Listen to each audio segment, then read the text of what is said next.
السلام علیکم دوستو۔ تقسیم ہندوستان سے پہلے حیدرآباد دکن نہ صرف اس خطے بلکہ دنیا بھر کی امیر ترین ریاست تسلیم کی جاتی تھی۔ اپریل 1892 عیسوی حیدرآباد دکن کی سڑکوں پر ایک پمفلٹ تقسیم کیا گیا جو جنسی اور عریاں مواد پر مشتمل تھا۔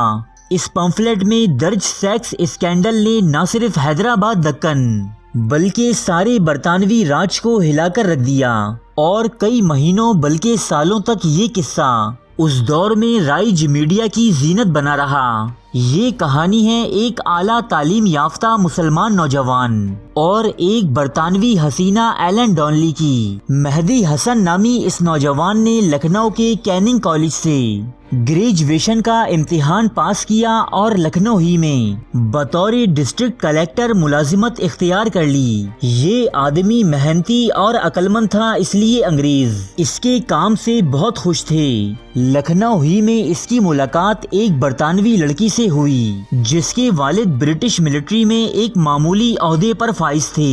یہ لڑکی بلا کی خوبصورت تھی اور پہلی ہی نظر میں مہدی حسن نامی نوجوان کو بھا گئی۔ مہدی حسن نے اس لڑکی کو اسلام قبول کرنے اور ان کی زوجہ بننے کی پیشکش کی۔ اس دور میں انگریزوں اور ہندوستانیوں کے درمیان شادیوں کا نہ تو کوئی رواج تھا اور نہ ہی ایسی کوئی مثال ملتی تھی، لیکن مہدی حسن چونکہ ایک اعلیٰ تعلیم یافتہ اور بڑے عہدے پر فائز شخص تھے، اس لیے ایلن ڈانلی اور ان کے اہل خانہ نے یہ رشتہ منظور کر لیا۔ کچھ عرصے بعد حیدرآباد دکن کے وزیر اعظم سر سالار جنگ لکھنؤ کے سرکاری دورے پر تشریف لائے۔ ان کا مقصد ہندوستان بھر سے پڑھے لکھے اور ذہین نوجوانوں کو بھرتی کرنا تھا جو ریاست حیدرآباد دکن کو جدید بنیادوں پر استوار کر سکیں۔ یہاں سر سید احمد خان نے ان سے مہدی حسن نامی اس نوجوان کی بہت زیادہ تعریف کی، سو وہ مہدی حسن کو ایک بڑے عہدے اور اچھی تنخواہ کے عوض اپنے ساتھ حیدرآباد دکن لے گئے، جہاں انہیں تعلق دار کے عہدے پر فائز کیا گیا۔ مہدی حسن یہاں سے ترقی کرتے کرتے حیدرآباد دکن کے چیف جسٹس کے عہدے تک جا پہنچے۔ اسی زمانے میں ایلن نے پردہ کرنا چھوڑ دیا اور حیدرآباد کے امراء کی محفلوں میں شرکت کرنے لگیں۔ رفتہ رفتہ یہ جوڑا ہندوستان بھر میں طاقت و قوت اور گلیمر کی پہچان بن گیا۔ 19ویں صدی کے اواخر میں مہدی حسن اور ایلن ڈانلی نے اس قدر شہرت حاصل کی کہ خود ملکہ وکٹوریہ نے انہیں ملاقات کے لیے لندن مدعو کیا، جہاں سے واپسی پر انہیں نظام دکن کی جانب سے وزیر داخلہ کے عہدے کے لیے نامزد کر دیا گیا۔ اب وہ حیدرآباد دکن میں نظام کے بعد دوسری با اثر شخصیت بن چکے تھے اور ان کی انگریز بیوی سیاسی اور معاشی حلقوں میں کافی مقبول تھیں۔ یہ جوڑا جہاں اپنے عہدے اور شہرت کا لطف اٹھا رہا تھا، وہیں اس کے حاسدین میں بھی روزمرہ اضافہ ہو رہا تھا۔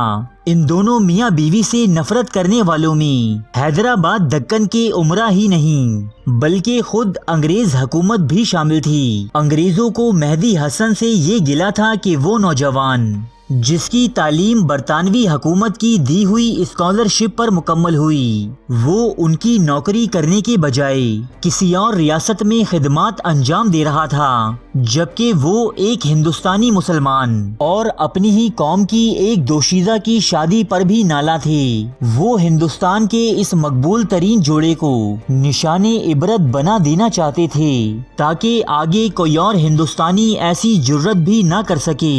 لہٰذا حیدرآباد کے چوراہوں اور بازاروں میں ایک پمفلٹ تقسیم کیا گیا جس میں مہدی حسن اور ان کی بیوی ایلن پر نہایت بیہودہ ترین الزامات عائد کیے گئے۔ پہلا الزام یہ تھا کہ ایلن مہدی سے شادی کرنے سے قبل ایک عام طوائف تھی اور اس پمفلٹ کا مصنف بھی اپنی جنسی تسکین کے لیے ان کی خدمات حاصل کر چکا ہے۔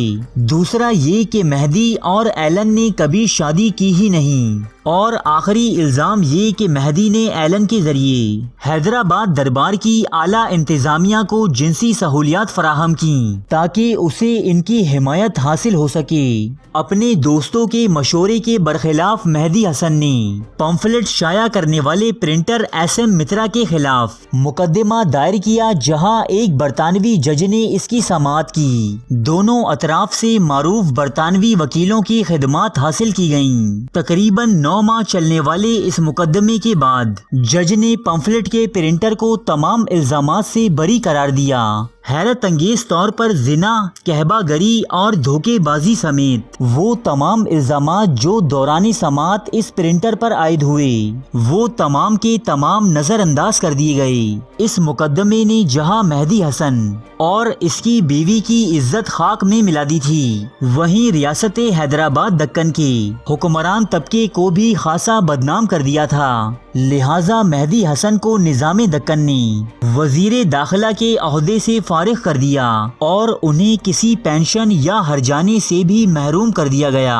چنانچہ چند روز بعد ان دونوں میاں بیوی نے لکھنؤ کے لیے ٹرین پکڑی، جہاں دونوں پلے بڑے تھے۔ مہدی نے دوبارہ مقامی کلیکٹر کے عہدے پر فائز ہونے کی کوشش کی، لیکن انہیں ناکامی ہوئی، حتیٰ کہ انگریز حکومت نے انہیں کوئی چھوٹا موٹا عہدہ یا پھر پینشن و وظیفہ دینے تک سے انکار کر دیا۔ یہ اپنی تمام جمع پونجی مہنگے وکیلوں اور کورٹ کچہریوں میں صرف کر چکے تھے، لہٰذا دونوں میاں بیوی کوڑی کوڑی کو محتاج ہو گئے۔ چند ماہ قبل ملکہ برطانیہ سے مل کر آنے والے اس جوڑے سے ان کے رشتہ دار اور واقف کار بھی کترانے لگے۔ کچھ ہی عرصے بعد نہایت غربت و محتاجی کی حالت میں مہدی حسن کا انتقال ہو گیا اور ایلن کی مالی حالت مزید خستہ ہوتی چلی گئی، جنہوں نے انگریزوں سے مایوس ہو کر حیدرآباد دکن کے نواب سے مدد کی درخواست کی۔ حیدرآباد کے نواب نے ہمدردانہ طور پر ان کا کچھ الاؤنس مقرر کر دیا، لیکن صرف چند ہی روز بعد ایلن بھی طاعون نامی مرض کا شکار ہو کر اس دنیا سے رخصت ہو گئیں۔ ایلن واپس اپنی کمیونٹی میں جانے کے بجائے مرتے دم تک دین اسلام پر قائم رہیں۔ اس کہانی نے برطانوی حکومت کی دوغلی اور انتقامی پالیسی کو تمام ہندوستان پر واضح کر دیا تھا، لہٰذا وہ تمام عمرہ جو انگریز حکومت کے حامی تھے، اب وہ بھی ان سے خوف کھانے لگے اور یہیں سے ہندوستان بھر میں آزادی کی تحریکات زور پکڑنے لگیں، جن کا نتیجہ بالآخر بر صغیر پاک و ہند کی آزادی کی صورت میں نکلا۔